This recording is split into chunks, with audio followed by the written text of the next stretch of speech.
Okay. Okay. Okay. So this Parashat is Shlach, um, send yourself or send into yourself. Um, and it's the famous one. It's most famous for the fact that it's when Moses sends 12 scouts, chief major players in each of the 12 tribes, to go look at the land that they're heading into and give him a report about how safe is it, how much opposition are they going to find, how fertile is it, all of that. And they come back, and 10 of the 12 scouts are terrified. I'm giving the quick summary. Joshua and Caleb say, it'll be fine, God will protect us, we can go forward. The 10 others say, no, no, no, we cannot go forward. And so the people once again rebel against God's will and say, we're not going. There's much more to it than this, but that's basically it. I'm going to read a section of it because I think it's so interesting when one actually reads the text. So there are two ways. For me, this entire Parsha, as is the whole Torah, but this one very clearly is about developing self-awareness and letting go more and more of ego. And so I'm going to go two different ways with this. So let me read you the selection because it's so interesting.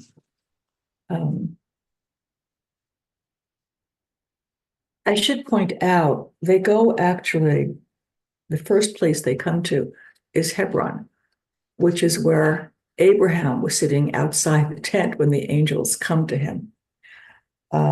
It's where the patriarchs and matriarchs are buried. It's the place from where Jacob sent Joseph to find his brothers. So it's a pretty major landmark for them to have gone to right away. We're very near at this point. And of course, the Israelites turn away. And they went, and they came to Moses and to Aaron and to all the congregation of the children of Israel to the wilderness of Paran at Kadesh. And they brought back word to them and all the congregation and showed them the land's fruit. And they told him, Moses, and said, we came to the land where you sent us, and also it's flowing with milk and honey, and this is its fruit. By the way, the grape is the same that they bring back, just as Noah, the end of the flood is with a grape that the dove brings back. Nonetheless, the people who live in the land are strong, and the cities are fortified, very big. And also we saw the offspring of the giants there. Amalek lives in the land of the Negev, and the Hittite and the Jebusite and the Amorite live in the mountains, and the Canaanite lives by the sea and along the Jordan. And Caleb quieted the people toward Moses and said, let's go up and we'll take possession of it because we'll be able to do it. This is a sentence. And the men who went up with him, the other 10, said, we won't be able to go up against the people because they are stronger than we are. And they brought out a report of the land that they had scouted to the children of Israel, saying, the land through which we passed to scout, it's a land that eats those who live in it, and all the people whom we saw in it were people of size. And we saw the Nephilim there, sons of giants from the Nephilim. And we were like grasshoppers in our eyes, and so were we in their eyes. Okay? So there are two parts to this, and all the congregation raised and let out their voices, and they wept all night, and they said, we can't go, we can't go, we can't go. So there are two parts that are really striking. One is the one that originally is where I went reading this, which is when they talk about seeing the Nephilim appear in Genesis, and they're not quite human. They are beings who have relations, sort of gods, who have relations with human women and give rise then to the group that's here near Hebron. And they're monsters. They're not human anymore. They're monsters.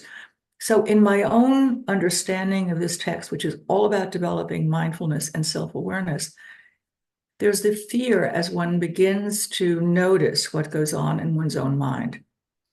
the great fear of opening up the worms of monstrosities, of things we don't want to know about ourselves, of all sorts of negative stuff, not just anger, but even hatred, loathing, very strong negative qualities that most of us, we don't want to know in ourselves. That's the Nephilim. In the mindfulness understanding of this, that I take this with me, that is what all of the being in the wilderness is about, is developing that. Is one of the, you start to notice fairly shortly after you begin to be self-aware that lots of stuff bubbles up that you really don't want to know about in yourself. And you have to know that about yourself if you're going to truly let go. And if you're truly going to be able to act with loving kindness in the world, because all that stuff gets in the way. And it's very striking because at the end of this Parsha is a section in which a man is stoned for gathering wood on Shabbat. And of course, Shabbat is what he's supposed to be doing, is simply being present with nothing else going on. And again, in my understanding, being stoned, being killed, being exiled, it's all about being cut off from the presence of the divine. So the Parsha is pretty clear, and there's a whole way to do this that is very step by step. But the other place I want to go is something Rashi said, which I found I had never noticed and I found really interesting. And he relates it, what the scouts say, he relates it in some way to what Miriam has said at the end of the last Parsha, in a way differently from the way I do it for myself. What he points out, and this is a line,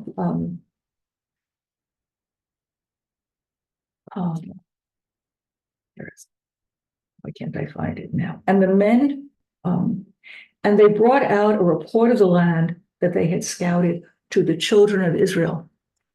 So in the last Parsha, when Miriam says to Moses, when it begins with, you married a Cushite woman, a lot of the understanding of this is that that's not really what it's about. What it's about is that they are, both she and Aaron, are jealous of Moses's primacy as a prophet. Why aren't they as good as?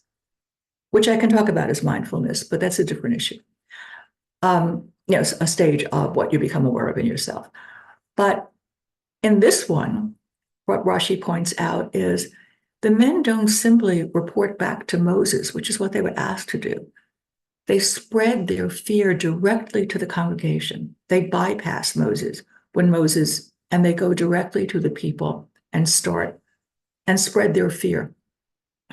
And so I was thinking, reading Rashi, about the difficulty most of us have, or at least many of us have, to go directly to someone when we are particularly in opposition, and how easy it is to simply talk behind their back, basically, which is that's the way it goes. And, Miriam, the rabbis talk about Miriam in terms of gossip. One can pick this one similarly, not gossip. It's not really gossip. It's the fear of confronting, particularly if it's authority, of going up directly and saying, I don't agree. I don't want this to be happening. And instead to sort of complain, to one's friends about what's happening. This is like at every level we see this. At least I see it in myself. I can see it in people in general. And so they are punished. They're exiled. They're killed. In the straight reading, literal reading the text. In the less literal reading, they're in a kind of permanent exile as long as they're in their state of being unwilling to go directly to. And of course, it raises the question, if you really think about this, is, well, when do you have to give up? When is authority so uninterested in hearing what you have to say that the only thing to do is start a rebellion? So, as is always the case with Torah, I think the questions that are raised are so complicated. They're such deeply meaningful questions when you really start to think about what are we supposed to do in our own lives. So that is basically where I am. That's it.